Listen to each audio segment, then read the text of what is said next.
집값 공급 최악, 집값 또 폭등한다.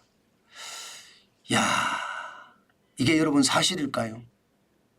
일반적으로 말입니다. 주택이 많이 공급이 되면 가격은 떨어지게 돼 있어요. 주택이 공급이 적으면요, 가격은 올라가게 돼 있어요. 왜? 수요는 그대로라고 이야기했을 때 공급이 제 역할을 못 해주기 때문에 문제가 생긴다는 뜻이거든요. 그런데 그런 지표가 나온다니까요. 야, 이거 어떻게 생각하면 무서워요. 전년 대비 2023년이에요. 작년이죠. 착공 실적 감소율이요. 45.4%예요. 착공 실적 감소율이라는 것은 집을 짓는 것이 45.6%가 4%가 떨어졌다는 이야기잖아. 야, 이거 충격 아니에요. 일반적으로 여러분 아파트 지을 때 착공하고 나면 빠르면요 1년 8개월, 1년 9개월, 2년 안에 다 지어집니다. 늦어도 2년 안에 다 지어진다는 뜻이에요. 예. 그런데 착공 실적이 45.4%가 줄면 적어도 2년 후에 공급이 그만큼 준다는 이야기가 되나요?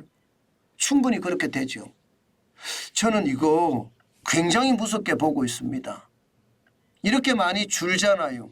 그러면 수요가 갑자기 폭발하면 그에 대한 충격적 요소 저는 굉장하다고 생각합니다. 여러분 이거 한번 보세요.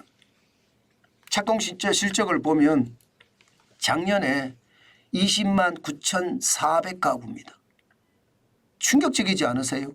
2015년하고 한번 비교해보세요. 2015년. 2015년은요 71만 6,800가구입니다. 71만. 지금 3분의 1도 안 되잖아. 3분의 1도. 그래서 제가 충격이라고 이야기하는 겁니다. 2021년에 58만 3,700가구보다도 지금 3분의 1 수준이에요. 착공이 이렇게 떨어지면 충격적이라고 저는 보는 겁니다.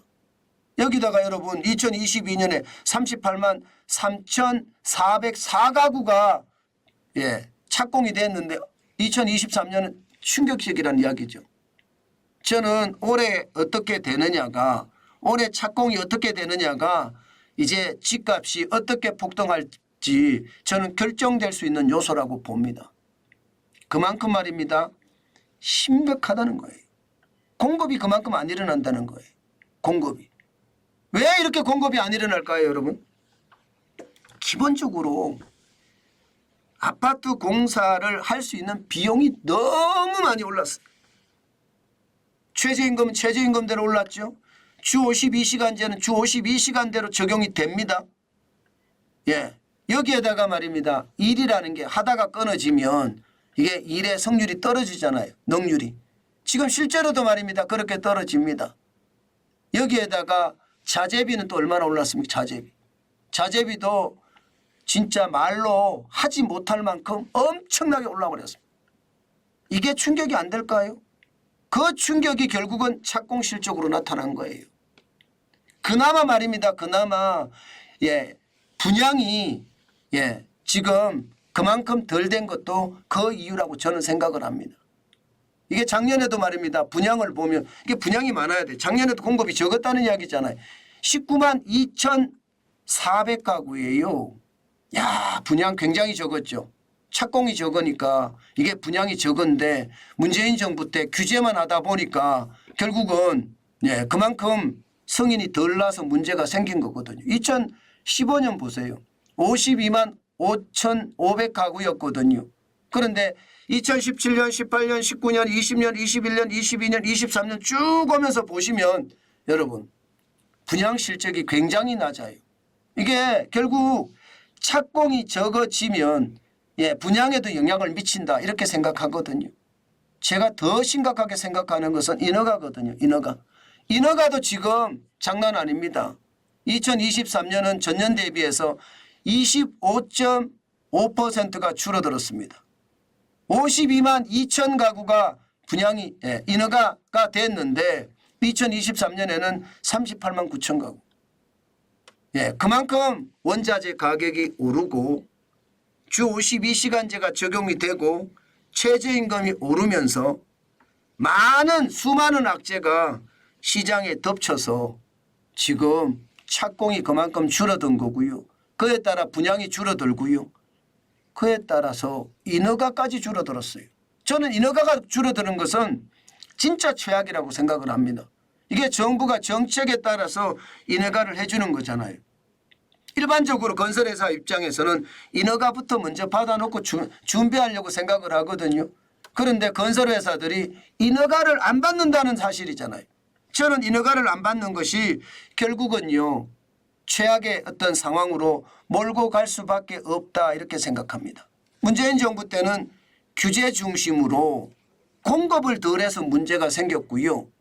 지금 윤석열 정부에서는요, 이게 악재가 나아서 결국은 건설에 대한 비용이 올라가서 그만큼 공급이 줄게 되는 그런 상황이 되지 않을까. 저는 그런 생각도 해봅니다. 물론 인구가 줄기 때문에 이게 좀 줄어도 상관없다 이렇게 얘기하시는 분들도 있습니다. 그러나 요즘 세대는 가구 분화가 자주 일어납니다. 쉽게 말하면 요즘은 부모와 같이 안 살고 나가서 살려고 한다는 뜻이에요. 그 나가서 살려고 하는 것들이 결국 가구 분화가 일어나게 되고요. 거기에 대한 수요가 늘어나서 결국은 공급이 줄어들면 가격은 올라가게 돼 있습니다. 저는 지금 인허가, 착공, 분양, 쿼드러플 감소가 결국은요, 시장에 큰 위기가 되지 않을까. 또 집값이 폭등하는 그런 사태를 맞지 않을까. 사실은 굉장히 걱정이 됩니다. 그만큼 말입니다. 지금 최악은요, 착공이 더뎌지는 것. 이것이 시장에는요, 공급에 대한 운명을 좌우한다. 이렇게 생각합니다. 윤석열 정부가 이 부분을 진짜 신경을 써야 될 거예요. 이대로 놔둔다면 최악의 상황이 올 수도 있다는 거 모르고 있지는 않을 겁니다. 분명히 알고 있을 거예요. 그렇기 때문에 더 조심하고 또 정책으로 더 견고하게 만들어내야 되는 것은 아닐까. 저는 그런 생각도 해 봅니다.